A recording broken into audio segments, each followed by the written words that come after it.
சிவபக்தனாக இருப்பதோ சிவனடியாராக மாறுவதோ சாதாரண மனிதர்களால் முடியுமா அப்படின்னா கொஞ்சம் கடினம்னே வச்சுக்கோங்களேன்.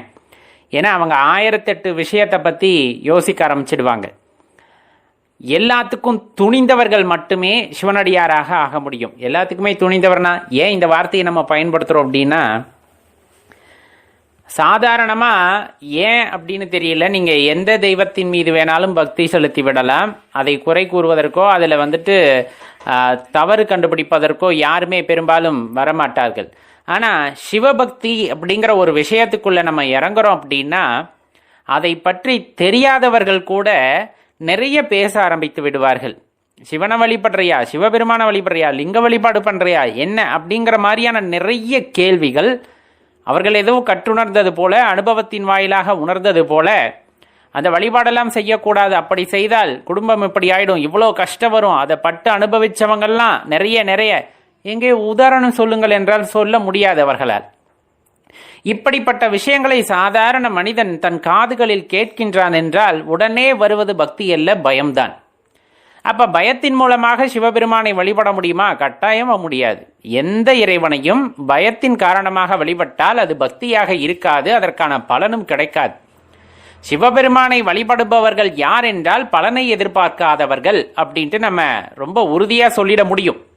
எந்த ஒரு பலனையும் எதிர்பார்க்காமல் இறைவன் மீது கொண்ட அன்பின் காரணமாக வழிபடுபவர்கள் தான் சிவனடியார்களாக இருப்பார்கள். மேற் சொன்ன மாதிரி தெரிந்தவர்களோ தெரியாதவர்களோ எதற்காக சிவனை வழிபடுகிறாய், அவ்வளவு கஷ்டம் வரும், இப்படி கஷ்டம் வரும், இந்த மாதிரியான பல விஷயங்களை காதுகளில் கேட்டாலும் அதில் பயம் வராமல், நான் யாரை வழிபடுகின்றேன் என்றால் என் அப்பனை வழிபடுகின்றேன் என்ற அந்த தைரியத்துடன் ஒருத்தர் அந்த பக்தி செலுத்த ஆரம்பிக்கின்றார். பார்த்தீங்களா, அது தைரியம்னு கூட சொல்ல முடியாது. காதலின் காரணமாக, அன்பின் காரணமாக பிறர் அந்த சொல்லையெல்லாம் ஒரு பொருட்டாகவே கருதாமல் அந்த உன்னதமான பக்தியை இறைவன் மீது செலுத்த ஆரம்பிக்கிறார்கள் அல்லவா, அந்த இடத்தில் தான் நீங்கள் உணர்ந்து கொள்ள முடியும்.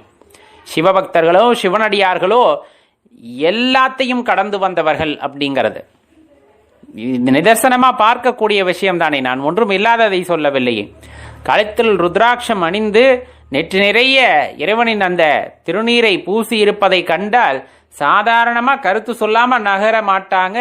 நிறைய பேர் இருப்பாங்க, என்னப்பா இப்படி இருக்க, ரொம்ப கஷ்டம் வருமே அப்படின்னு கேட்காதவங்கள உங்களால சொல்ல முடியுமானா? கிடையாது. அந்த கஷ்டத்தை நீங்க அனுபவிச்சிங்களா? இல்ல சொல்ல கேள்விப்பட்டிருக்கேன். இப்படித்தான் யதார்த்தத்துல சொல்லுவாங்க. ஏனோ தெரியவில்லை, இறைவனின் அருமை பெருமையை அனைவரும் உணர்ந்து கொள்ளக்கூடாதுன்னு சில பேர் அப்படி பண்ணிட்டாங்களா அப்படின்னு தெரியல.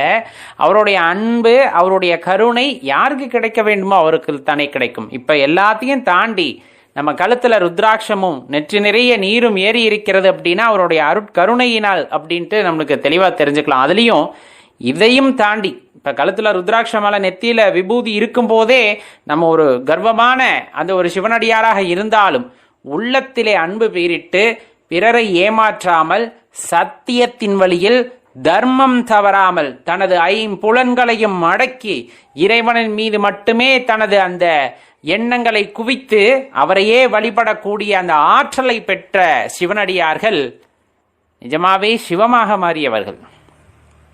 அவர்களிடம் ஆசாபாசம் இருப்பதில்லை. இந்த ஆமை சொல்லுவாங்க இல்லையா, அந்த ஓட்டுக்குள்ள தன்னை பதுக்கி வச்சுக்கிற மாதிரி ஐம்புலன்களையும் அடக்கி, ஏன்னா அந்த ஐம்புலன்கள் காரணமாகத்தான் பல பிரச்சனைகளே இந்த மானுட பிறவியில் உண்டாகின்றன. உணர்ச்சிகளுக்கு ஆட்பட்டு இச்சைகளுக்கு ஆட்பட்டு செல்வதனால்தான் பல பிரச்சனைகள் வருகின்றன. அவ்வாறெல்லாம் இல்லாமல் அதையெல்லாம் ஒழுங்குபடுத்தி அதை கட்டுப்படுத்தி ஐம்புலன்களையும் கட்டுக்குள் கொண்டு தனது உணர்ச்சிகளை, அந்த உணர்வுகளை சிவனின் மீதே அந்த அப்படியே என்ன சொல்றது, ரொம்ப கூர்மையாக அவரையே நோக்கி அப்படி அவரின் மீது தியானத்தில் நிறுத்தி தன்னை ஒருநிலை செய்து கொண்டு அதன் வாயிலாக அவர்கள் மீது பக்தி செலுத்துகின்ற அடியார்கள் இருக்கிறார்களே, அப்பப்பா அதெல்லாம் இறைவனோட வரம். அப்படியெல்லாம் எல்லாத்துக்குமே கிடைக்க பெற்று வருவதில்லை. ஏன்னா முதல் நிலையிலேயே பாதி பேர் வெளியே போயிடுறாங்களே, அவரை கும்பிட்டா இப்படி வரும் அப்படி வரும்னு பல பேர் இல்லாத போல அதை சொல்லும் போதே பயந்து வெளியே போயிடுறாங்க. வேணாம் நம்ம வாழ்க்கையில இப்ப இருக்க மாதிரியே இருந்துக்கலாம் அப்படின்ட்டு அப்பயே முடிஞ்சு போச்சு. அதையும் தாண்டிய படிநிலைக்கு அடுத்த நிலைக்கு யார் வருகிறார்கள் அப்படின்னா துணிந்தவர்கள், துணிந்தவர்கள்னா எதற்கும் துணிந்தவர்கள். இறைவனை வழிபடும் போது அப்படி ஒரு துன்பம் வந்துவிடும் என்றால் வந்துவிட்டு தான் போகிறது. நான் யாரை வழிபடுகின்றேன்? சர்வேஸ்வரனை வழிபட போகின்றேன். என்னை கைவிட்டு விடுவாரா அவரு அப்படிங்கிற அந்த ஒரு எண்ணத்துல வர்றாங்க இல்லையா, அது அந்த எண்ணம் இருக்கிறது இல்லையா, அதுதான் அவங்கள அடுத்த படிநிலைக்கு கொண்டு செல்வது. உண்மையாக சிவபெருமானை வழிபடும் போது வருகின்ற துன்பமோ இன்பமோ எதுவுமே ஒரு பொருட்டல்ல. மனிதனாக பிறந்தால் மட்டுமல்ல, எந்த ஜீவராசியாக இருந்தாலும் சோதனை காலகட்டத்தை அனுபவித்துதான் ஆக வேண்டும் என்னும் பொழுது சிவபக்தியில் இருப்பவர்களுக்கு மட்டும்தான் அந்த சோதனையான கிடையாது. அப்படியே இருந்துட்டு போகுது. இப்ப பொண்ணை நெருப்புல காட்டி காட்டி அடிக்கும் போதுதான் அது பல ஆகுது. என்னோட பக்தியை இந்த உலகத்திற்கு நிரூபிக்க வேண்டும் என்ற காரணத்தினால் இறைவன் செய்கின்ற திருவிளையாடலில் நானும் ஒரு பொருளாக இருக்கின்றேன் அப்படிங்கும் போது அது பெருமை தானே. இல்ல பெருமை சிறுமை இல்ல, சொல்வதற்காக சொல்கின்றேன். அப்ப இந்த இடத்துல நம்ம தெளிவா தெரிந்து கொள்ள வேண்டிய விஷயம் அப்படிங்கிறது, உண்மையான அடியார்கள் மத்தியிலே எந்த இடத்திலையும் தயக்கம் இருக்காது. இறைவனை வழிபட்டால் இப்படியாகும் அப்படியாகும் எதுவுமே இல்லை. இறைவனை வழிபட்டால் எனக்கு 5 லட்சம் கொடுப்பார் 10 லட்சம் கொடுப்பார் எதுவுமே கிடையாது. இறைவனை வழிபட்டால் அதை செய்வார் எதுவுமே கிடையாது. இறைவனை வழிபட்டால் இறைவனை வழிபடுகின்றேன், இறைவனை வழிபடுகின்றேன். எனக்கு தெரிஞ்சதெல்லாம் அவ்வளவுதான். அவரை வழிபடணும், அவர் நினைவிலேயே இருக்கணும். எல்லாம் மாயையில கட்டப்பட்டு நிறைய தப்பான வழிகளுக்கெல்லாம் போய்கொண்டிருக்கின்ற இந்த காலகட்டத்திலே நம்மை நெறிப்படுத்தி நம்மை ஒரு நல்வழியிலே அழைத்து செல்கின்றார் பரம்பொருள். அப்படிங்கும் போது அது பெரிய கொடுப்பனைங்க. அது இந்த உலகத்துல யாருக்குமே கிடைக்காத கொடுப்பனை. அது நமக்கு கிடைத்திருக்கிறது அப்படின்னா யோசிச்சு பாருங்களேன். அப்ப அந்த இடத்துல நம்ம எவ்வளவு பெரிய தவம் செஞ்சோமோ, எவ்வளவு புண்ணியங்கள் செய்தோமோ தெரியவில்லை. இறைவன் நம் மனதிலே சிவபக்தியை விதைத்திருக்கிறார். அந்த இடத்துல சிவனை நினைத்து கொண்டு அந்த சத்தியத்தின் வழியில் நடக்கக்கூடிய அந்த தர்மத்தை கடைபிடித்து வாழக்கூடிய வாழ்க்கையை நமக்கு அமைத்து தந்திருக்கிறார். அப்படிங்கும் போது நம்ம எல்லாம் பெரிய கொடுப்பனைசாலிகள். சிவா என்று சொல்வதற்கே பெரிய புண்ணியம் செய்திருக்க வேண்டும். பஞ்சாட்சர மந்திரத்தை சொல்வதற்கு பல பிறவிகளில் நாம் பல புண்ணியங்களை சேர்த்திருக்க வேண்டும். அப்படி இருக்கையிலே எந்த நேரமும் அதே எந்த காலத்திலும் சரி அவருடைய நினைவிலேயே அவர் பஞ்சாட்சர மந்திரத்தை மட்டுமே சொல்லிக் கொண்டிருக்கின்ற அந்த தகுதியை நமக்கு கொடுத்திருக்கிறார். அப்படிங்கும் போது இதை எத்தனை ஜென்மங்களோட புண்ணியம் நம்மளால சொல்ல முடியுமா? முடியாது. அதையெல்லாம் தாண்டி அவருடைய கருணை பார்வை அப்படின்னு தான் சொல்ல முடியும். நம்ம புண்ணியம் செய்திருந்தால் மட்டும் இறைவனுடைய நாமத்தை சொல்லிவிட முடியுமானா, அவருடைய அருளினால் அவருடைய கருணை பார்வையினால் நமக்கு இந்த வாய்ப்பை கொடுத்திருக்கின்றார். அவருடைய மந்திரத்தை சொல்லக்கூடிய அந்த வாய்ப்பை நமக்கு நல்கியிருக்கின்றார் இறைவன். அப்போ அதை நம்ம தெளிவாக தெரிந்து கொள்ள வேண்டும். அதன் வாயிலாக நாம் அறிந்து வைத்திருக்க வேண்டும். எல்லாம் சிவமே, எல்லா உயிரும் சிவமே, எல்லா பொருளும் சிவமே.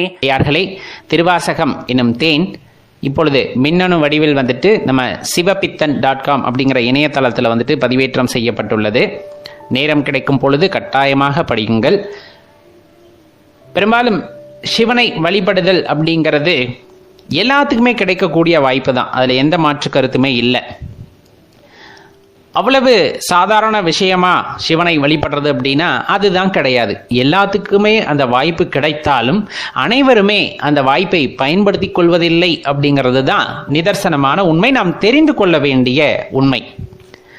சிவன் அப்படிங்கிறவர் யாரென்றே தெரியாத சூழ்நிலையில் இந்த உடம்பில் கலந்து இந்த உயிரில் கலந்து நானாக இருந்து என்னை செயல்படுத்தி என்னை ஒரு நெறிப்படுத்தி இன்னும் எனக்குள் ஒரு பக்குவத்தை ஏற்படுத்தி இந்த உடலை இடமாக கொண்டு நான் கொண்ட வினைகளை அழிப்பதற்காக செயல்பட்டு என்னை ஆட்கொண்டிருக்கின்றார். அப்படிங்கும் போது அந்த சிவபக்தி அப்படிங்கிறது எந்த அளவுக்கு இருக்கணும் இல்லைங்களா? அவ்வளவு சாதாரண விஷயம் இல்லை அடியார்களே. அவர் ஆட்கொண்டு விட்டார். அப்படிங்கும் போது நம்ம உடலை இடமாக கொள்கின்றார். இடமாக கொண்டு நம்முடைய கர்மான்னு சொல்லக்கூடிய அந்த வினைகளை அவரே அளிக்கின்றார். அப்படிங்கிறது தான் ரொம்ப முக்கியமான விஷயம். எந்த இடத்துலையுமே நான் அப்படிங்கிற அந்த அகங்கார நான் இருக்குல்ல, அது தலைக்கேறாம பார்த்து கொள்வதும் சிவபெருமானை அதற்கான பக்குவத்தை நல்குகின்றார். அதே சமயத்தில் உண்மையாக நாம் தேடுகின்ற அந்த நான் அப்படிங்கிறது யார் அப்படின்னு தெரிஞ்சுக்கணும்னாலும் அதுக்கு சிவபெருமானோட அருள் வேண்டும், அவரோட அந்த கருணை பார்வை வேண்டும். ஏன்னா அவர் நம்மை பக்குவப்படுத்தி விடுகிறார். அப்படிங்கும் போது அதுக்கப்புறமா அந்த நான் அப்படிங்கிற விஷயத்தை தேடுதல் ஆரம்பிக்கும் பொழுது கட்டாயமான அதற்கான விடை வந்துட்டு கிடைக்கின்றது. அதை தெரிந்து கொண்டவர்கள் வந்துட்டு ஞானிகள் ஆகின்றார்கள் அப்படிங்கிறதுல எந்த மாற்று கருத்துமே இல்லை. சிவனோட அருளை பெற்றவர்கள் ஆகிறார்கள் அப்படிங்கிறதையும் இந்த இடத்துல நம்ம தெளிவா தெரிஞ்சுக்க வேண்டியது இருக்கு. ஒரு சாதாரண மனிதனுக்கும் சிவனால் ஆட்கொள்ளப்பட்டவருக்குமான வித்தியாசம் அப்படின்னு நம்ம தெரிஞ்சுக்கணும்னா, பல ஆயிரம் கோடி ரூபாயை கொண்டு போய் சிவனால் ஆட்கொள்ளப்பட்டவரிடம் கொடுத்தால் கூட அதை வெற்று காகிதமாகவே பார்ப்பார்கள். ஒரு 1000 ரூபாய் நோட்டை கொண்டு போய் சாதாரண ஒரு மனிதன்ட்ட நீட்டினோம்னா, இது உங்களுதான் கேட்டால் ஆமான்னு வாங்கி வைத்து கொள்ளக்கூடிய தன்மை இருக்கும். அதை வந்துட்டு பெரிய மதிப்புமிக்க பொருளாக பார்ப்பார். இது மட்டும் இல்லை, எப்பவுமே வந்துட்டு புகழ் அப்படிங்கிறதுக்கோ செல்வம் அப்படிங்கிறதுக்கோ இந்த மண்ணுலக வாழ்க்கை அப்படிங்கிறதுக்கோ இல்லை எனக்கு சொர்க்கம் கிடைக்கும், அந்த விண்ணுலக வாழ்க்கை அப்படிங்கிறது மிகவும் சிறந்தது அப்படின்னோ, அல்லது திரும்ப திரும்ப பிறக்கணும் அப்படின்னோ, அல்லது திரும்ப இந்த பிறப்பு சுழற்சி இறப்பு சுழற்சிக்குள்ள மாட்டிக்கிட்டு நான் கஷ்டப்படணும் அப்படிங்கிற அந்த எண்ணம் இப்ப நம்ம சொன்ன எதுவுமே வந்துட்டு இருக்காது. ஒருவேளை நம்ம சிவனால் ஆட்கொள்ளப்பட்டு விட்டால் அவ்வளவு அரும்பெரும் சக்தி. அவரால் ஆட்கொள்ளப்பட்டு விட்டார், அவரை பாட வேண்டும் என்ற எண்ணம் இருக்கும், அவரை தேட வேண்டும் என்ற எண்ணம் இருக்கும், அவரையே சரணடைய வேண்டும் என்ற எண்ணம் இருக்குமே தவிர கோடி கோடியாக சேர்க்க வேண்டும் என்ற எண்ணமோ, உலகத்தில் நான் தான் புகழ் பெற்றவனாக இருக்க வேண்டும் அப்படிங்கிற அந்த எண்ணமோ, நான் தான் அனைவருக்கும் மேலானவன் அப்படிங்கிற எண்ணமோ, அதே போல இந்த வாழ்க்கை எப்படிங்கிறது ரொம்பவே ஆனந்தமானது, நான் இங்கேயே இருக்க வேண்டும் என்ற எண்ணம் எதுவுமே வந்துட்டு இறைவனால் ஆட்கொள்ளப்பட்டவர்களுக்கு இருக்காது. அதுதான் எல்லாம் அப்படிங்கிறத உணர வச்சிருவார். மெய்ப்பொருள் அல்லவா? இப்ப நிழல் நிஜம் ரெண்டும் ஒரே மாதிரியே தான் சில நேரத்தில் இருக்கும். நிழல் தான் உண்மைன்னு பிடிச்சுக்கிட்டவங்களுக்கு வேற வழியே இல்லை, அவ்வளோதான் அவங்க காலம் கழிந்து விடுகிறது. ஆனால் நிஜம் அப்படின்னு ஒரு விஷயம் இருக்குல்ல, மெய்ப்பொருள் அப்படின்னு, அந்த மெய்ப்பொருளோட காலடியில் இருந்தால் போதாதா? இறைவனின் காலடிப்படுகின்ற இடத்தில் ஒரு துகளாக இருந்து விட்டால் போதும் அப்படிங்கிற அந்த ஆசை தானே எல்லாத்துக்குள்ளேயுமே, நமக்குள்ளேயுமே அதுதானே இருக்கு, ஓங்கி இருக்கும் இல்லையா? கட்டாயமாங்க. எப்பவுமே பக்தி செலுத்துதல் அப்படிங்கிறது மிக உயர்ந்தது, அவ்வளவு எளிதாக வந்து விடாது. அதாவது இந்த உடல் அப்படிங்கிறது ரொம்பவே முக்கியமான விஷயம், அப்படித்தானுங்களே? நம்மளை கேட்டால் என்ன சொல்லுவோம்? ஆரம்ப காலகட்டத்தில் இந்த உடல் அப்படிங்கிறது ரொம்ப முக்கியம், இந்த உடல் அழகு அப்படிங்கிறது எல்லாத்த விட முக்கியம், பார்க்கறதுக்கு அழகா லட்சணமாக இருக்கணும், ரொம்ப ஆரோக்கியமாக திடகாத்திரமாக இருக்கணும், அதற்காக நம்ம என்ன வேணாலும் செய்யலாம் அப்படிங்கிற மாதிரி, நன்மையோ தீமையோ ஒரு ஜான் வயிற்றுக்காக தானே அப்படின்ட்டு அந்த ஒரு வார்த்தையை வச்சுக்கிட்டு பிறர் வயிறு நிரம்பாவிட்டாலும் பரவாயில்லை என் வயிறு நிரம்பணும் அப்படிங்கிற அந்த ஒரு எண்ணத்தில் வந்துட்டு ஓடுவோம். எல்லாருக்கும் இயல்பு தான், அதில் யாரும் மாற்றுக்கருத்து இல்லை. அப்புறம் ஏதோ ஒரு காலகட்டத்தில் ஏதோ ஒரு சூழ்நிலையில் எப்போ என்னானே தெரியாமல் இறைவனோட ஞாபகம் நமக்கு ஏற்படும். அது எப்படி வேணாலும் இருக்கலாம். சில பேர்த்துக்கு இன்பத்தோட உச்சியில் அதீத இன்பமா இருக்கும், அதுக்கு மேல ஒரு இன்பத்தை என்னால் அனுபவிக்க முடியாதுன்னு மனித பிறவியில கிடைத்த உச்சபட்ச இன்பமா அவங்க நினைத்து கொள்ளும் அந்த சமயத்துல வந்துட்டு இறைவன் தலையில லைட்டா தட்டுவார். அப்படி தட்டும் போது அவர் ஆட்கொள்றார். அப்படிங்கும் போது அவங்க அப்ப இருந்து கொஞ்சம் இறை தேடல்ல வந்துட்டு செல்வார்கள். சில பேர் வந்துட்டு அது மமதையாகி கர்வமாகி அதுவும் வேற மாதிரியும் திரும்பிடும். சில பேர்த்துக்கு இப்படி ஆட்கொள்தல் அப்படிங்கிறது நடக்கிறதுக்கு வாய்ப்பு இருக்கும். சில பேர் வந்துட்டு ரொம்ப கஷ்டத்தோட விளிம்புக்கே போயிடுவாங்க. என்னப்பா வாழ்க்கையில இவ்வளோ கஷ்டமா அப்படிங்கிற மாதிரி ஒரு நிலைமைக்கு போயிட்டு அந்த இடத்துல வந்துட்டு இறைவனை உணர்ந்து கொள்பவர்கள் இருக்கிறார்கள். ஏன்னா பெரிய பெரிய கஷ்டங்கள்லாம் வரும்போது தான் இது எதுவுமே நம்மளால சமாளிக்க முடியாதா, அப்ப யாருனால இது முடியும் அப்படின்னு யோசிக்கும் போது எல்லையற்ற அந்த ஆற்றல் அப்படிங்கிறத நம்ம தெரிந்து கொள்கிறோம். அந்த நேரத்தில் இறைவனை உணர்ந்து கொள்ளும் போது அவர் நம்மை ஆட்கொண்டு விடுகிறார். சில பேருக்கு வயசு வித்தியாசமெல்லாம் இல்லை. 5 வயசு குழந்தை ரொம்ப அற்புதமா பேசும், இறைவன் ஆட்கொண்டு இருப்பார். 10 வயசு குழந்தை அப்படியே சாக்ஷாத் நம்ம சிவபெருமானை பார்த்த மாதிரியே இருக்கும், ரொம்ப ஞானம் பெற்ற குழந்தைகளாக இருப்பார்கள். அந்த மாதிரி வயது வித்தியாசமெல்லாம் இல்லை இறைவன் ஆட்கொள்வதற்கு. எந்த நேரத்தில் அவர் நம்மை ஆட்கொள்வார் அப்படிங்கிறது நமக்கு தெரியாது. சில பேர் வந்துட்டு அதை கரெக்டாக கணிச்சிடுவாங்க. இந்த நேரத்துல இருந்து என்னோட வாழ்க்கையே மாறுச்சு, அப்பன் என்னை தொட்ட மாதிரி இருந்துச்சு, என்னை கட்டி அணைத்த மாதிரி இருந்தது, என் தலையில கொட்டின மாதிரி இருந்தது, இந்த மாதிரி ஏதோ ஒரு விஷயத்துல வந்துட்டு நம்ம அப்படியே சிவபெருமானே அப்படின்னு அப்படியே போயிருப்போம். அதுக்கப்புறமா நம்ம வாழ்க்கையே மாறி இருக்கும். இந்த உடல் சார்ந்த இன்பங்களுக்கு வந்துட்டு நம்ம கொஞ்சம் கூட முக்கியத்துவம் கொடுத்திருக்க மாட்டோம். அடியார்கள் எப்பொழுதுமே அப்படித்தான். அதுக்கப்புறம் உள்ளுக்குள்ள இருக்கிற இறைவனை எண்ணி எண்ணி எண்ணி அப்படியே வந்து மகிழ்ந்து கண்ணீராய் வடிந்து அப்படியே உருகி இன்னும் வார்த்தைகளால் சொல்ல முடியாத இன்பத்தை எல்லாம் பெற்றிடுவார்கள். அந்த இன்பத்தை நம்ம எப்படி சொல்ல முடியும்? முடியாது, கட்டாயமா முடியாது இல்லையா? அப்படி ஒரு காலகட்டத்துக்கு அப்புறமா இந்த உடல்ல இருக்கிறதே அவங்களுக்கு பெரிய சோதனையா இருக்கும், வேதனையா இருக்கும். எம்பெருமான் ஈசன் இருக்கின்ற இடத்தை அறிந்து கொண்ட பின்பு அவருடைய எல்லையில்லா அந்த ஆற்றலை உணர்ந்து கொண்ட பிறகு, அந்த பேராற்றலை உணர்ந்து கொண்ட பிறகு, அந்த பேரானந்தத்தை உணர்ந்து கொண்ட பிறகு இந்த உடலானது சுமையாகிறது. திருவாசகத்துல மாணிக்கவாசகர் ஐயா ஒரு இடத்துல குறிப்பிடுவாங்க, வேற்று விகார விடக்குடம்பின் உள்கிடப்ப ஆற்றே நம்மையாரனே ஓ என்றென்று போற்றி புகழ்ந்திருந்து பொய்கெட்டு மெய்யானார் மீட்டிங்கு வினைப்பிறவி சாரோமே கள்ள புலக்குரம்பை கட்டளிக்க வல்லானே நள்ளிரலில் நட்டம் பயின்றாடும் நாதனை. இந்த வரிகளை நம்ம அடிக்கடி படிச்சிருப்போம். அந்த வரிகளில் இருப்பதை ரொம்ப தெளிவாக நம்ம புரிஞ்சுக்கணும். இது இறைவனால் மாணிக்கவாசக பெருமான் ஆட்கொள்ளப்பட்டதற்கு பிறகு அவர் பாடுகின்றார், இந்த உடலில் என்னால் இருக்க முடியவில்லை, என்னால் இருக்க முடியாது, எனக்கு இது வேண்டாம், எனக்கு இது பெரிய சுமையாகின்றது அப்படிங்கிற மாதிரி. நமக்கு இறைவன் ஆட்கொண்ட பிறகு நமக்கு என்னவெல்லாம் தோன்றுகிறதோ அதையெல்லாம் மாணிக்கவாசக பெருமான் அழகாக அந்த வார்த்தைகளாக கோர்த்து சொல்கின்றார். இந்த உடலில் என்னால் இருக்க முடியாது ஐயா, நான் உன்னை உணர்ந்து கொண்ட பிறகு இந்த உடலில் இருப்பதில் என்ன லாபம் எனக்கு? மெய்ப்பொருளாம் சிவபெருமானை உணர்ந்து கொண்ட பிறகு யார் உணர்ந்து கொள்கிறார்களோ அவர்களுக்கு பிறப்பு இல்லை, அந்த பிறப்பை அறுப்பவனே நீதான். அந்த உண்மை பரம்பொருளை உணர்ந்து கொண்ட பின்பு இந்த உடல் எனக்கு தேவையா அப்படிங்கிற அந்த எண்ணம் உண்மைதானுங்களே. அந்த பேரின்பத்தை உணர்ந்து கொண்ட பின்பு இந்த உடல் அப்படிங்கிறதே பெரிய சுமையாகி விடுகிறது. சுமை அப்படிங்கிறத விட உண்மை பொருளை தெரிந்து கொண்ட பின்பு இந்த உடலை அலங்காரப்படுத்த வேண்டும், அழகுபடுத்த வேண்டும், பேணி பராமரிக்க வேண்டும் அப்படிங்கிற எண்ணமெல்லாம் போயிடுது. உண்மை யாரு? உண்மை பொருள் எது? ஐயன் தான், வேற யாரு? எல்லாமே என்னை சுத்தி பொய்யா இருக்கே, நீ மட்டும்தானே உண்மையா இருக்க அப்படிங்கிற அந்த ஒரு விஷயத்தை உணர்ந்து கொண்ட பின்பு நம்ம எதை பத்தியும் கவலைப்படுறதில்லை. அந்த உண்மை பரம்பொருளை நினைத்து கொண்டிருக்கும் போது இந்த உடல் பாரமாகிறது, அல்லது இந்த உடல் இல்லாதது போலே நமக்கு ஆகிவிடுகிறது. அதுதான் உண்மை சொல்ல போனா. இந்த உடலில் நான் இருக்கிறேன் அப்படிங்கிறத மறந்து சில பேர் இறைவனோடு கலந்து இருப்பார்கள். அவர்களெல்லாம் பார்த்தா காலில் விழுந்து கும்பிடணும் போல இருக்கும். தன்னிலை மறந்து இறைவனோடு கலந்து அந்த இன்பத்தில் இருப்பவர்கள் பெற்ற பேரு, இறைவா எல்லா அடியார்களுக்கும் கிடைக்க வேண்டுமே அந்த இன்பம் அப்படிங்கிற அந்த ஏக்கம் எல்லாத்துக்குள்ளேயும் ஏற்படும். அவ்வளோ அற்புதமான உணர்வு. அப்ப இந்த உடல் அப்படிங்கிற விஷயம் இறைவனை உணரும் வகையில் கட்டாயமாக தேவை. உணர்ந்த பின்பு இந்த உடலே இல்லாமல் போவதுதான் மிகச் சிறப்பான விஷயம். அதை நம்ம எப்படி வேணாலும் எடுத்துக்கலாம். உடலை மறந்த நிலை, அப்படியே இறைவனோடு கலந்த நிலை, அது பேரின்பத்தை நல்கும் நிலை அப்படிங்கிறத யாருனாலையும் மறுத்து பேச முடியாது. அந்த இன்பத்தை உணர்ந்தவர்கள், ஐயனை உணர்ந்தவர்களுக்கு மறுபிறவி இல்லையாம். அந்த மறுபிறவியை அறுப்பவன் எம்பெருமான் ஈசன் அப்படிங்கிறத நம்ம நல்லா தெரிஞ்சுக்கணும் இல்லைங்களா? சிவபெருமான், சிவன், இந்த மாதிரி இந்த வார்த்தைகளை எல்லாம் கேட்கும் பொழுது நாம் ஒரு வினாடி அல்லது அதற்கும் குறைவாக ஒரு ஸ்தம்பித்து நிற்கக்கூடிய அந்த நிலைமையானது நம்முள் இருக்கிறது. அப்படிங்கும் போது நம் பெரிய அதிர்ஷ்டசாலிகள். கண்டிப்பாக இது அடியார்கள் எல்லாத்துக்குமே நிகழக்கூடிய ஒரு விஷயம். எந்த இடத்துல இருந்தாலும் யாராவது ஒருவர் ஓம் நம சிவாய அப்படின்னு சொன்னாங்கன்னா டக்குன்னு நம்ம திரும்பி பார்ப்போம். நம்ம அறியாமல் நம் வாயில் அந்த மந்திரமானது வரும். யாராச்சும் ஒருத்தரை சிவா அப்படின்னு கூப்பிட்டா போதும், நம்ம அந்த சிவபெருமான் நம்மளை கூப்பிடுவதாக உணர்ந்து திரும்பி பார்ப்போம்.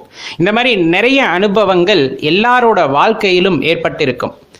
அடியார்கள் உருகி அவரையே நினைத்திருக்கும் பொழுது எந்த பெயரை சொன்னாலும், எந்த மந்திரத்தை சொன்னாலும் அது அவர் நாமமாகவே தோன்றும். அதுல எந்த மாற்று கருத்துமே இல்லை.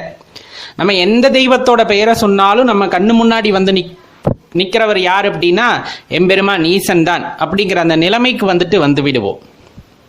சாதாரணமா அந்த நிலைமைக்கு வந்துவிட முடியுமா அப்படிங்கிறதான் இப்ப நம்ம முன்னாடி இருக்கக்கூடிய ஒரு பெரிய கேள்வி. ஏன்னா இந்த பிரபஞ்சம் தோன்றி, இந்த உலகம் தோன்றி எத்தனையோ கோடி ஆயிரம் ஆண்டுகள் கூட ஆயிருந்திருக்கலாம். இன்னும் அறிவியல் பூர்வமாகவோ ஆன்மீகமாகவோ பல விஷயங்கள் சொல்லப்பட்டாலும் நாம் அதை அறிந்ததில்லை அல்லவா? இன்னும் அது ஆராய்ச்சிக்குட்பட்டது, இன்னும் தேடுதலுக்கு உட்பட்டது, இப்படி நிறைய நம்ம சொல்லிக்கிட்டே போகலாம். இந்த பிரபஞ்சம் தோன்றிய காலம் முதல் அல்லது இந்த பூமி தோன்றிய காலம் எல்லாமே நம்ம எடுத்துக்கிட்டோம்னா இது படிப்படியான பரிணாம வளர்ச்சிகளை அடைந்து வந்திருக்கிறது. பல்வேறுபட்ட இனக்குழுக்கள் இந்த உலகத்தில் இருந்திருக்கிறார்கள். அதில் எல்லாமே இடப்பெயர்வு இப்படியெல்லாம் நடந்து அல்லது ஒரு பண்பட்ட சமூகமாக அவர்கள் மாறி அதன் பின்னர் அந்த தெய்வ நிலையை அடைய வேண்டும் என்று முதலில் யாரோ ஒருவருக்கு அந்த உணர்வு தோன்றி அதில் வெற்றியும் கண்டு அதன் மூலமாக பலருக்கும் தான் அறிந்ததை சொல்லி இந்த ஞானத்தை அனைவருக்குள்ளும் வளர்த்திருக்கிறார்கள் அப்படின்னா அந்த முதல் மனிதர் எப்படிப்பட்டவராக இருப்பார்? அந்த ஞானம் அவருக்கு எப்படி பிறந்திருக்கும்? இதெல்லாம் யோசிக்க வேண்டியது இருக்குல்ல. அதுதான் அந்த பேரானந்தம் அப்படின்னு சொல்லக்கூடியது, அந்த பேராற்றல் அப்படின்னு சொல்லக்கூடியது. தான் இருப்பதை, தன்னுடைய இருப்பை ஒருத்தருக்கு உணர்த்தி அவருக்குள் அந்த தாகத்தை ஏற்படுத்தி ஆன்மீக உணர்வை ஏற்படுத்தி அந்த பிறவா நிலை வேண்டும் என்ற எண்ணத்தை ஏற்படுத்தி அவரை குருவாக கொண்டு அதன் முதலாக பல்வேறு நபர்களுக்கு அதை பற்றி உரைத்து அவர்களுக்குள்ளும் அதை வளர்த்திருக்கின்றார். அப்படிங்கும் போது அந்த இருப்பு, அந்த இறைவனின் இருப்பு எப்படிப்பட்டதாக இருக்கும் யோசித்து பாருங்களேன். இப்போ நம்ம இருக்கோம், நமக்கு கொஞ்சம் அனுபவப்பட்ட வகையில் நிறைய பேத்துக்கு சிவ அனுபவங்கள் அல்லது சிவனை பற்றி பேசக்கூடிய அந்த விஷயங்கள், இந்த மாதிரி சிற்றறிவு அப்படிங்கிறது நமக்கு எல்லாம் ஏற்பட்டு இருக்கிறது ஏதோ ஒரு வகையில். ஆனால் ஆரம்ப காலகட்டத்தில் எதுவுமே இல்லாமல் முதலில் அந்த இறைவனை உணர்ந்தவர்கள் அப்படிங்கும் போது அவங்களாம் எவ்வளோ பெரிய பாக்கியசாலிகள். ஒன்னே ஒன்று நினச்சிக்கணும், பிறவா நிலை வேண்டி யார் ஒருவன் அடுத்த நகர்விற்கு நகர நினைக்கின்றானோ அவனுக்கு இறைவனின் அருட்கடாட்சம் கிடைக்கும். அதிலும் சிவபெருமானோட அருட்கடாட்சம் அவர்களுக்கு தெளிவாக கிடைக்கும். பிறவா நிலை வேண்டும் இறைவா, உன்னையே சரணடைய வேண்டும் இறைவா, இந்த பிறவி அப்படிங்கிறது என்னை எரிக்கிறது, நான் இந்த அனலில் தகித்து கொண்டிருக்கின்றேன், என்னால் முடியாது இந்த உடலோடு இருப்பதற்கு அப்படின்னு அந்த ஏக்கத்தோடு இருப்பவர்களுக்கு அந்த இறைவனின் அருட்கடாட்சம் கிடைக்கும். இந்த பூத உடலை விட்டு உன் பாதத்தை சேர்ந்தடைய வேண்டும் என்ற எண்ணத்தில் இருப்பவர்களுக்கு சிவபெருமானோட அருட்கடாட்சம் உண்டாகும். அதற்கான வழிகளையும் அவர் ஏற்படுத்தி தருவார். மாறாக இறைவன் இல்லை என்று கூறுபவர்களுக்கோ அல்லது இறைவனை என்னால் உணர முடியவில்லை, நான் எது செய்தாலும் இறைவனை என்னால் உணர முடியவில்லை அப்படின்ட்டுல இருக்கிறவங்களுக்கோ அல்லது எந்த நினைவும் இல்லாமல் ஆடம்பரத்தில் திளைத்து கொண்டிருப்பவர்களுக்கோ இன்னும் என்னென்ன காரண காரியங்களால் இறைவனை மறந்திருப்பவர்கள் யாவரும் மாயைக்கு ஆட்பட்டவர்களாக இருக்கிறார்கள். அந்த மாயை அப்படிங்கிற அந்த போர்வை போர்த்தியதின் காரணமாக உண்மையாக அந்த இறைவனின் இருப்பை உணர முடியாதவர்களாக இருக்கிறார்கள். அப்படி இல்லாமல் இறைவனை சரணடைந்து இறைவனை அடைய வேண்டும் என்ற எண்ணம் ஒருவருக்கு உண்டாகின்றது என்றால் அந்த மாயையிலிருந்து விடுபட்டு வருகிறார்கள். அந்த பிறவா நிலையை தரக்கூடிய பெருமான் ஈசனை சரணடைய நினைக்கிறார்கள். அப்படிங்கும் போது எவ்வளவு பெரிய விஷயமா இருக்கும். இதுல யாருக்கு இறைவன் வழிகாட்டுவர்? எல்லாத்துக்குள்ளேயும் இறைவன் இருந்தாலும் யார் எதை தேடுகிறார்களோ அதற்கான வழியைத்தான் இறைவன் கொடுக்கின்றார். யார் எதை தேடுகிறார்களோ அதற்கான வழியை இறைவன் காட்டுகின்றார். எனக்கு பணம், பொருள், இந்த மாதிரி இன்பம் வேணும் அப்படின்னா அதற்கான வழியையும் காட்டுகின்றார். எனக்கு இதெல்லாம் வேண்டாம், பிறவா நிலைதான் வேண்டும், உன் பாதத்தை நான் சரணடைய வேண்டும்னா அதை அடைவதற்கும் அவர் வழியை காட்டுகின்றார். என்ன அந்த வழி கரடுமுரடா கூட இருக்கும். ஏன்னா அவ்வளவு சாதாரணமாக இறைவனோட பாதத்தை சரணடைய முடியாதல்லவா. எளிதில் பயப்படக்கூடியவராயும் இறைவன் அப்படின்னா கிடையாது. அப்ப அவ்வளவு பேர் ஆற்றலை நான் சென்றடைய வேண்டும், அவரின் பாதத்தை சரணடைய வேண்டும்னா பல தடைகளும் பல சோதனைகளும் இருக்கத்தான் செய்யும். அதையெல்லாம் தாண்டி நான் அவர் பாதத்தை சென்றடைய வேண்டும் என்றால் அவரோட கருணை அந்த இடத்தில் தேவைப்படுகிறது. அது பிறவா நிலை வேண்டுபவர்களுக்கு அந்த வாய்ப்பையும் அவர் நல்குகின்றார். அதை சரியாக பயன்படுத்தி கொண்டவர்கள் இறைவனின் பாதத்தை சென்றடைய முடிகின்றது, இறைவனின் கருணையை பெற முடிகின்றது. இதில் தெளிவாக நம்ம புரிஞ்சுக்கணும். அப்ப இறைவன் ஒருவரை ஆட்கொள்ள நினைக்கின்றார் என்றால் கண்டிப்பாக அவர் அந்த பிறவா நிலையை அடைய வேண்டும் என்ற எண்ணம் உடையவர்களை எம்பெருமான் ஈசன் ஆட்கொள்கின்றார். அவர்களுக்குள் தன் இருப்பை உணர்த்துகின்றார். அந்த பேராற்றலை, பேரானந்தத்தை உணர்த்துகிறார். எல்லாமே இறைவன், எல்லாமே மாயை அப்படிங்கிற மாதிரி நம்ம உணர்ந்து கொண்டோம். அப்படிங்கும் போது அந்த அருட்பெரும் சுவையை, அந்த கருணை கடலை நாம் உணர்ந்து கொள்கின்றோம். அப்படிங்கும் போது அதை விட பேரானந்தம் வேறு என்னவாக இருக்க முடியும்? நம்ம அதிகபட்சம் என்ன எதிர்பார்த்துருவோம்? அதிகபட்சமாக என்ன எதிர்பார்த்துருவோம்? எதையுமே எதிர்பார்க்கறது இல்லையே. இறைவன் அப்படிங்கிற அந்த ஒரு கருணை கடல், எம்பெருமான் ஈசன் அப்படிங்கிற அந்த கொடை என்னை ஆட்கொள்ள வேண்டும், நான் அவர் பாதத்தை சரணடைய வேண்டும். இனி இந்த பிறவியே இல்லாமல் உன் பாதத்தில் அப்படியே வந்துட்டு கிடையாக கிடக்க வேண்டும் அப்படிங்கிற அந்த ஒரு எண்ணம் தானே நமக்குள்ள. அது ஆழமாக வேரூன்ற அதற்கான வழிகளை காட்டி அதற்கு தகுந்தாற் போல உங்களை பக்குவப்படுத்தி தன்னுடன் ஐக்கியப்படுத்திக் கொள்வார் எம்பெருமான் ஈசன். அவரோட மந்திரங்கள் 1000 மந்திரங்கள் இருந்தாலும் அதை ஒவ்வொன்றாக சொல்ல நீங்கள் எந்த மந்திரத்தை சொன்னாலும் அந்த மந்திரத்தின் மூலப்பொருளாக இருந்து உங்களை ஆட்கொள்வார் அப்படிங்கிறதுல எந்த மாற்று கருத்துமே இல்லை. எல்லையற்ற இன்பத்தை நல்கக்கூடிய இறைவன் உங்களுடைய எல்லா வேண்டுதல்களையும், வேண்டுதல்னா என்ன சொல்றோம், நம்மளோட மனம் எதை எதிர்பார்க்கின்றதோ, நாம் எதை எதிர்பார்க்கின்றோமோ அதற்கு ஏற்றாற்போல பல வழிகளை காட்டி அதன் உடனாகவே இருந்து உங்களுக்கு ஒரு வழிகாட்டியாக இருந்து அவரை சரணடைவதற்கான தெளிவான பாதையை உங்களுக்கு காட்டுகின்றார். அதற்காக முதல் படியை எடுத்து வைக்க வேண்டியது மட்டும் நமது கடமை அப்படிங்கிறத மறந்துட வேண்டாம் அடியார்களே. வாழ்க்கையில் இன்பம் வரும்போது ஏன் வருது அப்படிங்கிற அந்த கேள்வியை இறைவனிடம் நாம் யாருமே கேட்பதில்லை. ஆனால் துன்பம் வரும்போது மட்டும் இந்த துன்பத்தை ஏன் கொடுத்தா, எப்படி வந்தது என்று அலசி ஆராய்ந்து கொண்டிருப்போம். இந்த இன்பமும் சரி துன்பமும் சரி பிறரால் வருவதில்லை, இறைவனால் வருவதில்லை, எல்லாம் நம்மால் அப்படிங்கிற அந்த விஷயம். அதாவது அப்படின்னு நம்ம என்ன சொல்கிறோன்னா, என்னால் இந்த ஜென்மத்தில் நான் அனுபவிக்கின்ற எல்லா இன்பங்களுக்கும் துன்பங்களுக்கும் காரணம் நானே தவிர பிறர் அல்ல. பிறர் ஒரு வேலையை செய்கிறார்கள் அப்படிங்கும் போது அதற்கான பலனை அவர்கள்தான் அனுபவிக்க முடியும். ஒரு வேலை செய்கிறாங்க, கடினமான வேலை செய்கிறாங்கன்னா அதுக்கான ஊதியம் யாருக்கு கொடுக்கணும், அந்த வேலை செய்கிறவங்களுக்கு தான் கொடுக்க முடியும். அதை விட்டுட்டு அந்த வேலையை வேடிக்கை பார்த்த உங்களுக்கு கொடுக்க முடியுமா? கொடுக்க முடியாது. அதே போலத்தான் நமக்கு வருகின்ற நன்மையாகட்டும் தீமையாகட்டும் எல்லாம் நம்மால் விளைந்தவையே அப்படிங்கிற அந்த தெளிவு அப்படிங்கிறது இந்த பிறவியில் நமக்கு கட்டாயமாக தேவைப்படக்கூடிய ஒன்று. ஏன்னா இன்பம் வரும்போது எல்லாத்தையுமே மறந்துடுறோம்.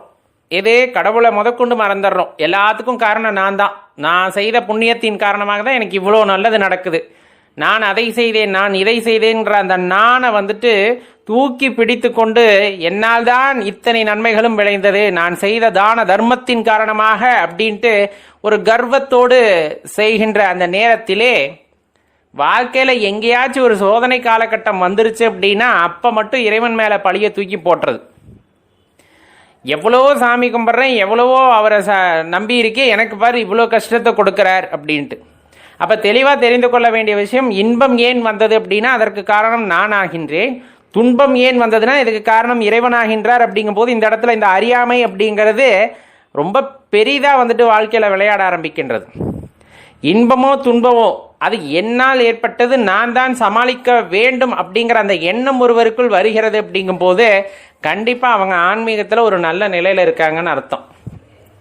இன்பம் வந்தாலும் இறைவனை வந்துட்டு எதுவும் சொல்ல மாட்டாங்க, துன்பம் வந்தாலும் இறைவனை குறை சொல்ல மாட்டார்கள்.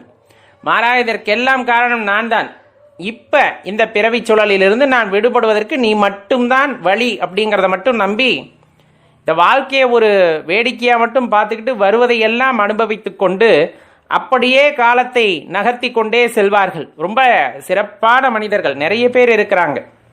துன்பம் வந்தால் சிரிங்கன்லாம் சொல்கிறதில்ல, துன்பம் வந்தால் அதை ஏற்றுக்கொள்ளக்கூடிய பக்குவத்திற்கு வாருங்கள் அப்படின்னு தான் சொல்கிறது. ஏன்னா ஏதோ ஒரு ஜென்மத்தில் அல்லது இந்த ஜென்மத்தில் நம்ம தெரிந்தோ தெரியாமலோ செய்த கர்மாவின் பலனைத்தான் நாம் இந்த இடத்துல துன்பமாக அனுபவிக்கின்றோம். அப்படிங்கும்போது அதிலிருந்து எப்படி மீண்டு வரலாம் அப்படிங்கிறத விட அதை அனுபவிக்க வேண்டும், அதோட அந்த கர்மாவை அத்தோட முடிச்சுடணும். இதை தள்ளி போட்டு இன்னும் பல பிறவிகளை எடுத்துக்கொண்டு இருக்க முடியாது. எவ்வளவு இருந்தாலும் இறைவனை கடுமையாக, அதாவது ரொம்ப பிடிவாதமாக பிடித்து கொள்ளும் பொழுது அந்த இடத்துல எவ்வளவு பெரிய துன்பமாக இருந்தாலும் அதிலிருந்து கொஞ்சமாக உங்களை அந்த வழி தெரியாமல் இறைவன் வெளியே கொண்டு போய் விடுவார். ஆனால் கடைசி வரல இந்த நம்பிக்கை முக்கியம். சடார்னு சொல்கிறது, வாழ்க்கையில் எவ்வளோ கஷ்டம் வந்துட்டாலும் பரவாயில்ல, இந்த உறவுகள் பிரிந்து போகும்போது வருகின்ற கஷ்டத்தை எப்படி ஈடுகட்டுவது அப்படின்னம்னா, ஏதோ ஒரு காலகட்டத்தில் ஏதோ ஒரு நேரத்தில் எல்லா உறவுகளும் பிரிவது தான். இந்த உலகத்தில் ஏதாவது ஒரு மனிதனை காட்ட முடியுமா? பிறந்ததிலிருந்து அவனுடைய இறப்பு காலம் வரை எந்த உறவுகளையும் விட்டு அவன் பிரியவில்லை, அவனுக்கு எந்த இழப்புமே அந்த மாதிரி இருந்ததில்லை, அந்த வழியே அவனுக்கு தெரியாமல் இருந்தது அப்படின்னு இந்த பிரபஞ்சத்தில் அல்லது இந்த உலகத்தில் இருந்த யாரையாவது ஒருத்தரை அடிக்கோடிட்டு காட்ட முடியுமா அந்த வழியே தெரியாமல் சென்றவர்கள் அப்படின்ட்டு?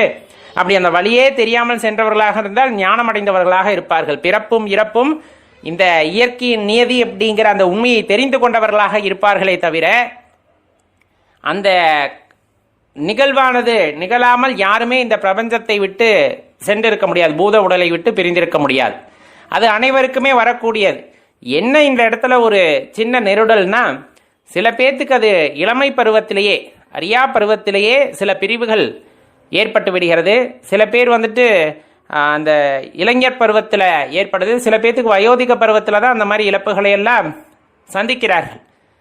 அப்போ இதில் வேணால் வேறுபாடு இருக்கலாமே தவிர பிரிவு அப்படிங்கிறது, இழப்பு அப்படிங்கிறது எல்லா காலகட்டத்திலும் எல்லோருக்குமே உண்டு. இதனை வந்துட்டு அடிக்கோடிட்டு இறைவன் என்னிடமிருந்து பறித்து கொண்டார் அப்படின்னா இறைவன் பறித்து கொள்ளவில்லை. எல்லாம் நாம் செய்த நன்மை தீமை அப்படிங்கிறது நாம் செய்த கர்மத்தின் காரணமாக.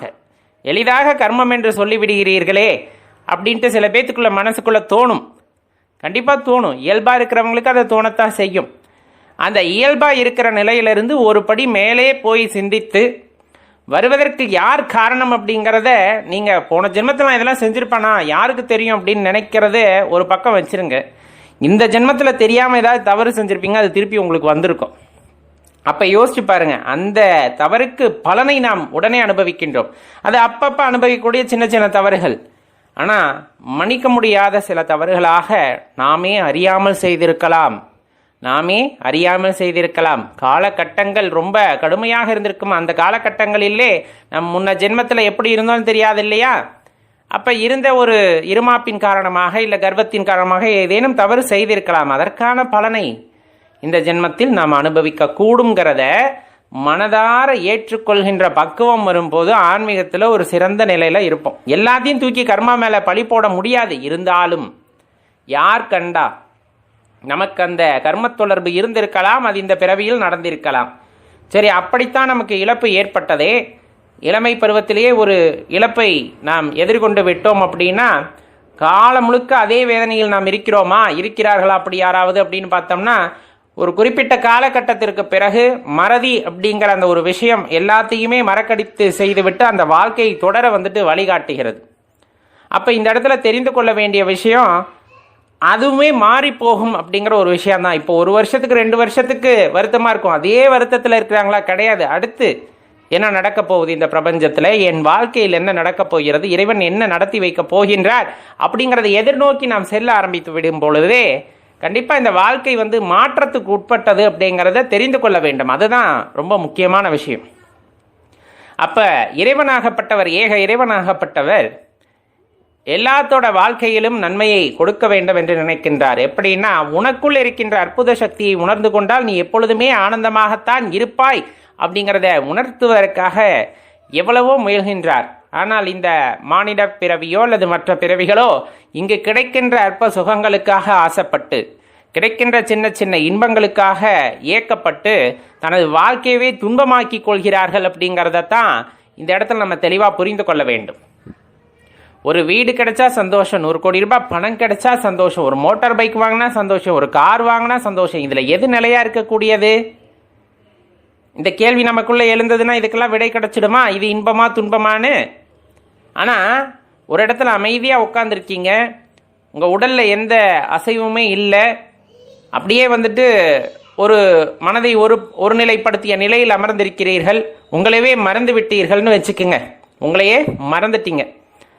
அந்த மறக்கும் போது ஏதேனும் ஒரு உணர்வு அல்லது ஏதேனும் ஒரு அறிகுறிகள் ஏற்படலாம்.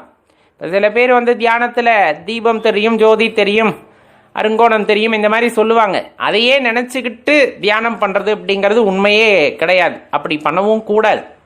இறைவன் எல்லாத்துக்குமே ஒரே ரூபத்தில் காட்சி தருவாரா அப்படின்னா அதுவும் கிடையாது. அப்போ எதுவும் மற்ற நிலை அது அவ்வளவு சாத்தியமா?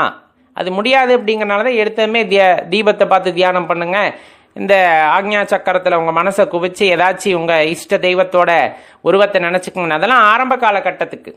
ஆனால் எதுவுமே இல்லாத நிலை, எதை பற்றியும் நான் சிந்திக்கவில்லை, எனது மனதை ஒரு இடத்தில் நிறுத்துகிறேன் அப்படிங்கும் போது அது சாத்தியமா அப்படின்னா ஒரு காலகட்டத்தில் சாத்தியமாகும் போது அது ஒரு அலாதியான இன்பத்தை மனிதனுக்குள் கொடுக்கும். அந்த இன்பம் இந்த உலகத்தில் அல்ல, இந்த பிரபஞ்சத்தில் எதற்கும் ஈடானதாக இருக்காது அப்படின்னு தான் ஞானியர்கள் தெளிவாக குறிப்பிடுறாங்க. அப்போ நம்ம முயற்சி செய்ய வேண்டியது நிலையான இன்பத்தை அடைவதற்காக இருக்க வேண்டுமே தவிர, மாறாக இந்த உலகத்தில் கிடைக்கின்ற அற்ப இன்ப துன்பங்களுக்கெல்லாம் இறைவனை காரணம் சொல்லி கொண்டு இருக்கக்கூடாது. இறைவன் ஒரு அற்புதமான வாழ்க்கையை கொடுத்திருக்கிறார். இன்று நீங்கள் எத்தனை ஆண்டுகள் வாழ்ந்திருக்கிறீர்கள் அப்படிங்கிறது தெரியாது. அந்த வாழ்ந்த ஆண்டுகளில் எத்தனை நாட்களை இறைவனுக்காக செலவிட்டீர்கள், அல்லது உங்களை தெரிந்து கொள்வதற்காக நீங்கள் எவ்வளவு செலவிட்டீர்கள் அப்படின்னா தெரியாது. உங்களைன்னா உங்களுக்குள்ள இருக்கிற உயிரை விடுங்க, உங்கள் உடல் இயக்கத்தை பற்றி தெரிந்து கொண்டீர்களா, எப்படி இந்த உடல் இயங்குகிறது அப்படின்ட்டு, அது மேலேயே நமக்கு அக்கறை இல்லை. அப்படிங்கும் போது கண்டிப்பா நம்ம ஒரு என்ன சொல்றது, ஒரு அஜாக்கிரதை அப்படிங்கிற மாதிரி சொல்லலாமா, எதை பற்றியும் ஒரு பற்றுதல் இல்லாமல் நம்ம சென்று கொண்டிருக்கிறோம், எதை பற்றி தெரிந்து கொள்ள வேண்டும் என்ற ஏக்கம் இல்லாமல் சென்று கொண்டிருக்கின்றோம். அப்போ ஏதேனும் ஒரு தேடுதல் இருக்க வேண்டும் அல்லவா, இதில் என்ன இருக்கிறது இதில் என்ன இருக்கிறது அப்படின்னு தேட தேட இதுக்கெல்லாம் ஆதி காரணம் யார் அப்படிங்கிற அந்த தேடுதலும் இயல்பாகவே உங்களுக்குள் வந்துவிடும். அப்படி வந்துச்சுன்னா அந்த இயற்கை சார்ந்த அந்த விஷயங்களை பற்றி தேடும் பொழுது அப்போதுதான் ஒரு பிடிமானம் உங்களுக்கு ஏற்படும். இந்த வாழ்க்கையை பற்றின பிடிமானம், எதற்காக இதெல்லாம் நடக்கிறது அப்படிங்கிறத பற்றின ஒரு யோசனை உங்களுக்கு தோன்றும். அதெல்லாம் தான் நம் வாழ்க்கையை புரட்டி போடுவதாக மாற்றக்கூடியதாக இருக்குமே தவிர, நடந்ததையோ நடந்த துன்பத்தை பற்றி நினைத்து கொண்டிருப்பதாலோ உங்கள் வாழ்க்கை எப்பொழுதுமே மாறாது. அதற்கு நீங்கள் இறைவனை பழி சொன்னாலும் அந்த பழியும் இறைவனை சென்று அடையாது. தீதும் நன்றும் பிறதர வாரா. எது நடந்தாலும் சரி, அது நம்மளால நடந்ததை தவிர, நான் செய்ததின் காரணமாக நடந்திருக்குமே தவிர, பிறருக்கு போவது நமக்கு வந்தது அப்படிங்கிறதெல்லாம் சாத்தியமில்லாதது, சத்தியமில்லாதது. அதை மட்டும் மனதில் நிறுத்தி கொள்ளுங்கள். கண்டிப்பாக உங்கள் வாழ்க்கையானது ரொம்ப சீரும் சிறப்புமானதாக இருக்கும் நண்பர்களே. ஓம் நம சிவாய.